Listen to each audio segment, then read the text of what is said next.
Ethiopia, the country of crosses and cross makers. Pilgrims come to Lalibela from all over the Christian highlands. Here amongst the 11 rock churches, Christmas is celebrated just as it's been celebrated since the Middle Ages. The chants and dances of the church singers, the Debteras, have reminded many observers of scenes from the Bible. It is thought they resemble the chants and dances of the Israelites.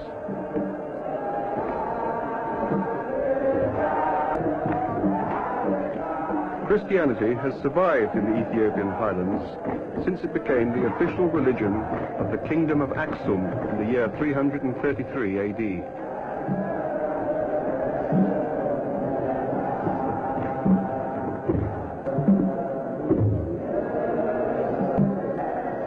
Francisco Alvarez wrote, "All the priests, monks and lords carry crosses in their hands, both on foot and on horseback. And the laymen and the common people carried little crosses around their necks." The cross meant stability and survival. The Ethiopian Orthodox faith follows many Old Testament traditions. Some of the customs are distinctly Judaic, such as the dancing and shaking of sistra or rattles during the celebration of Mass. The Debteras dance and rattle their sistra like David and his people dancing around the ark.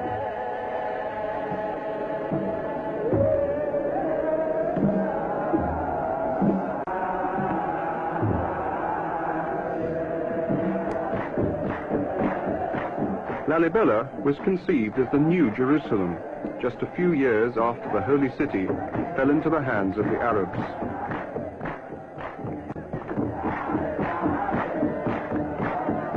Although threatened from all sides by enemies of the religion, Ethiopia has survived as the outpost of the cross.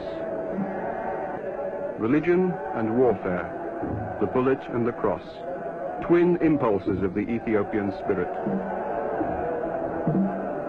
Listen now to part of the text worn or carried by the faithful on parchment scrolls, which the Ethiopians have towards the cross.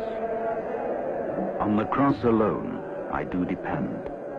It is my fortress and my strength. Cross, light of the blind, Savior of the whole world, cross above all things. Cross destroying the enemy. Cross, spear and shield of the church. Cross, the martyr's crown. Cross, refuge of the poor. Cross, succor of the afflicted. Cross, the virtue of the just. Cross, strength and power of the weary.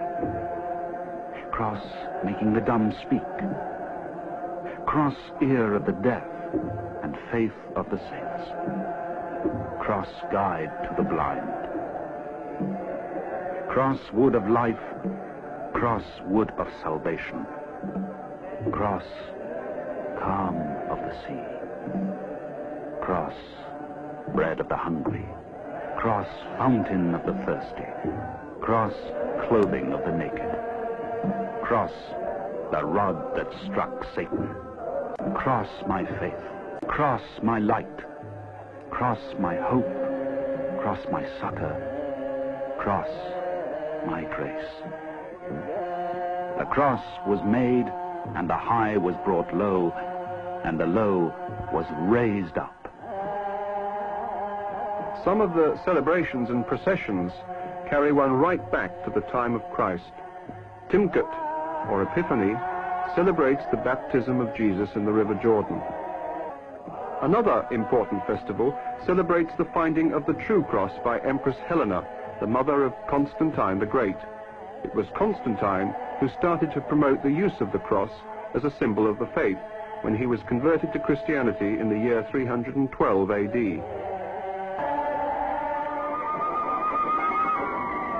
During Timkat, or Epiphany, the arks are carried back to their respective churches in a joyful procession. The dancing becomes quite wild and animated. It's accompanied by the harp of David as well as by the drum.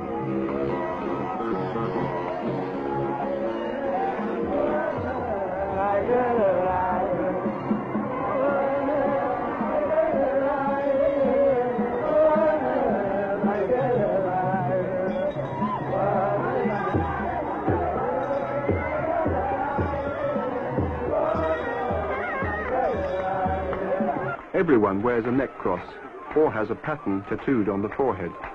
In about 1450, Emperor Tsar Jakob issued a decree. In order not to be confused with the enemy, every Ethiopian will henceforth wear a cross suspended at the neck. The poor, those who do not have the means to buy themselves one, can wear a blue ribbon around their necks. From the time of Tsar Jakob, Ethiopians made large numbers of neck crosses in an infinite variety of forms. Pierre Petrides pioneered the study of crosses and is the leading authority on the subject. These are some of his beautiful and rare long-stemmed crosses found only in Ethiopia. This is a model of the oldest Ethiopian cross, which can be dated with certainty. King Tantautum, who reigned between 980 and 1020 AD, gave it to a church, the inscription says. This cross, with the classic Lalibela form, dates from the 10th or 11th century. Francisco Alvarez saw no painted crosses at the time of his travels in 1520, but some crosses of the late 14th and early 15th centuries seem to contradict his observations. On no cross is a crucifix painted. Neither have they any of solid carving, because, they say, they are not deserving to see Christ crucified. This cross has a human figure as a handle, like Atlas supporting the world. The legend of how the cross stemmed from the tree of paradise is popular in Ethiopia. Some say the human figure could be Adam carrying a crown made of this wood. Whether carved from solid rock like this cruciform church at Lalibela, or shaped from a small piece of silver like the neck cross worn by this little girl, or even carried by saints as depicted in relief inside rock churches, the symbol of Christianity is triumphant in Ethiopia. The forms of the cross you have seen in this film are the central creation of traditional Christian Ethiopian culture. In the words of Pierre Petrides, designing a cross, making a cross, wearing a cross, became for them a daily act of faith. Haunted by the future, terrified by the hereafter, the Ethiopians placed all their hope of survival and assurance of salvation in the mystical power of that sign, which typified victory over death and proclaimed the resurrection.